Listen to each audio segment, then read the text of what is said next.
Hi, and welcome to Chapter 4 video lecture for Foundations of Business. Okay, I did want to mention as we get started that in your book, the end of Chapter 2 and many of the other chapters, it has a website, www.bls.gov/OOH. That's under Expand Your Knowledge category. And there you may want to peruse that to see about occupations. It's a occupation outlook handbook. If you're not sure of the occupation that you want to pursue, that may give you some information that may help you decide what type of career you want to pursue once you finish your degree. So chapter 4, business ethics and corporate social responsibility. Learning objectives is discuss what it means to practice good business ethics and highlight the forces that can influence ethical decision making.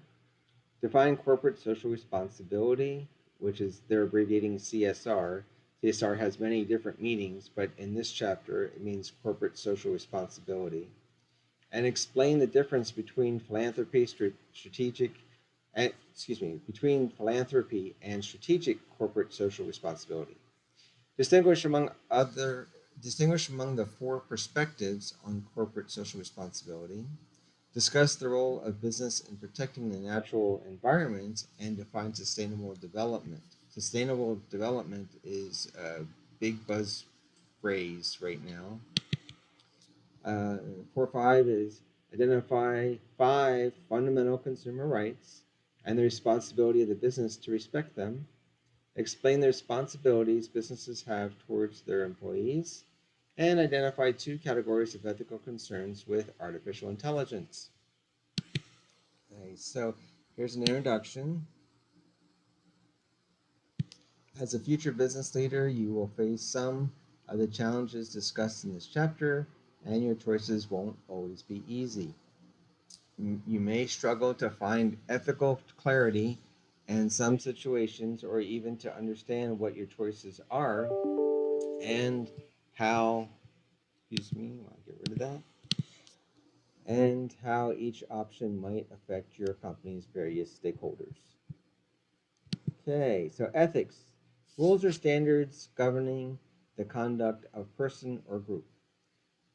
It doesn't say what's right or wrong, because that's really up to the standards of the person or group that determines what they consider right or wrong. There are very few universal rights and wrongs. Most of it depends on the culture, the laws, and the environment that the person or group is at that point in time. If you watch old movies from back in the 50s and 60s, you may notice that what they did back then is not acceptable today because our ethics have changed over the last 50 years. Okay, public perceptions of business ethics. Okay, so you can go through this and you can see that nurses have the highest perception of ethical behavior, followed by doctors, police officers, although this is dated, so that may have changed given the social unrest that we've been experiencing in the last few months. Bankers, that also may have changed a little bit, and then all the way down to lobbyists. Okay. Insider trading is the use of unpublicized information an individual gains from the course of his or her job. There's a huge insider trading case that just happened. It is with Kodak. So if you want to learn a little bit more about insider trading, just Google Kodak insider trading. And it just happened within the past 2 weeks. So it should be something that's very relevant and not dated. Competing fairly and honestly. Businesses are expected to compete fairly. Now the word fair is really a bad word to use because what's fair to one person or one company may or may not be fair to the other. So that's not a very good word to use. Um, they may be able they may be expected to compete equitably or obey the laws or something like that. But fairly is not an appropriate word because there's no measurement of what is fair. Everyone's description of fair is personal. Communicate truthfully.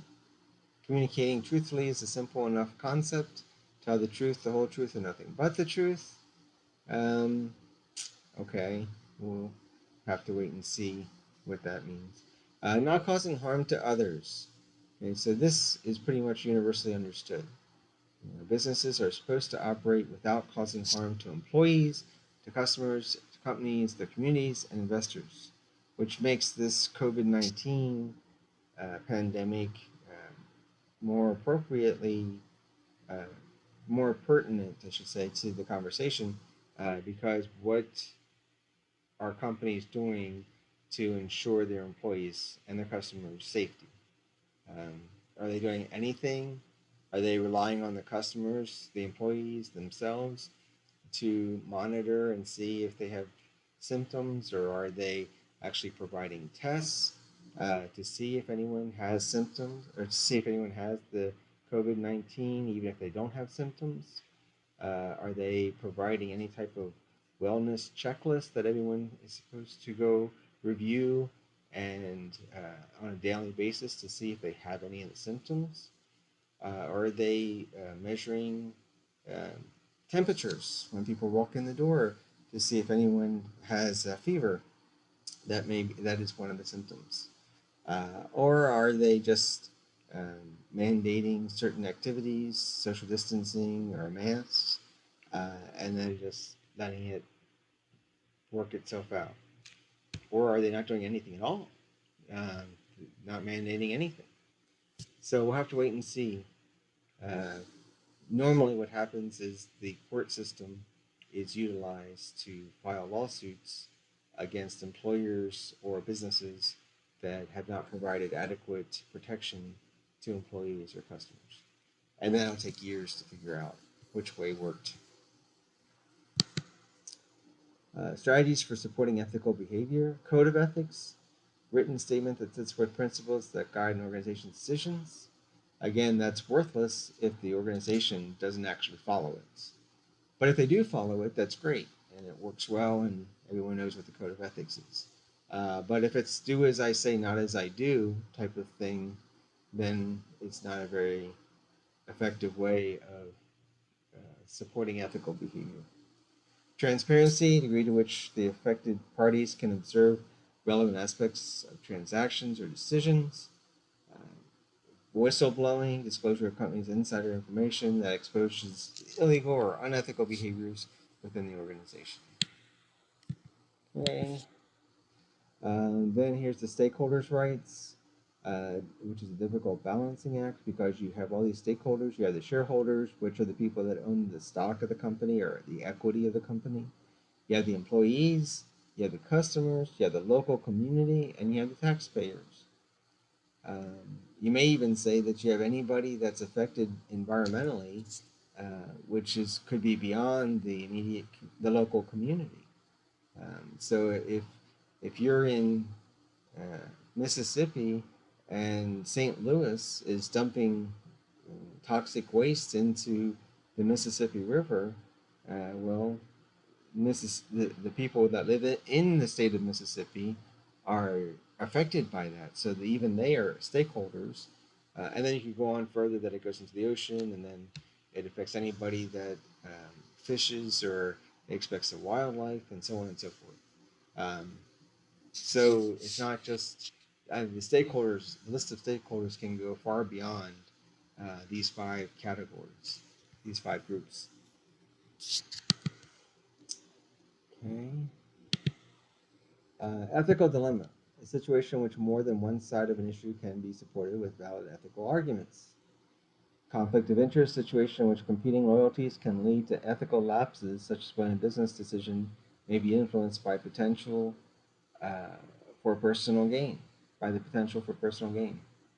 For example, there's a case study that's fairly old right now, um, where a cruise ship line company had to determine whether they were going to dump their wastewater into the ocean. Once you get into international waters, there's no law about dumping your water, your wastewater, into the ocean.